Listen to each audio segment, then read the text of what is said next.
మేమంత సామరస్యంతో ఉన్నాం. కానీ వాళ్ళ కల్వకుంట్ల కవిత గారు ఈ రకమైనటువంటి హత్యా ప్రయత్నాలకు కూడా స్కెచ్లు వేస్తారన్న విషయం ఇయాలనే అర్థమైతా ఉంది. ఖచ్చితంగా తెలంగాణ రాష్ట్ర వ్యాప్తంగా బీసీలంతా ఎక్కడికక్కడ కల్వకుంట్ల కవిత దిష్టి బొమ్మలు నలగబెడతా ఉన్నారు. బీసీలను అనగదొక్కాలని చూస్తున్నటువంటి ఆమె పైన చర్యలు తీసుకోవాలని డిమాండ్ చేస్తా ఉన్నారు.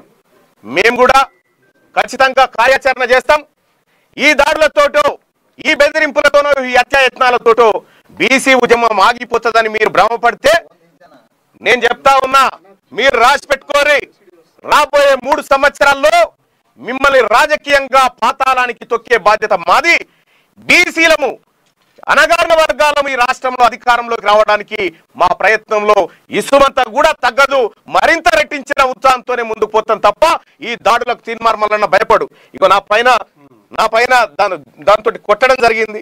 ఈ కొట్టినటువంటి నేను అడ్డుకోవడంతో మా బాలకృష్ణ మా గన్మెను ఆయన వెపన్ లాక్కొని నా మీద కాల్పులు చేయడానికి ప్రయత్నం చేశారు. ఈ రకంగా ఒక ఎమ్మెల్సీని నేను నా పైన హత్యాయత్నం చేసేటువంటి ప్రక్రియ కల్వకుంట్ల కవిత గారు ఆయన కుటుంబం ఆమె కుటుంబం అంతా ఈ కార్యక్రమానికి తెగబడిందంటే ఇక మీరా మేమా బీసీలమా తేల్చుకుంటాం.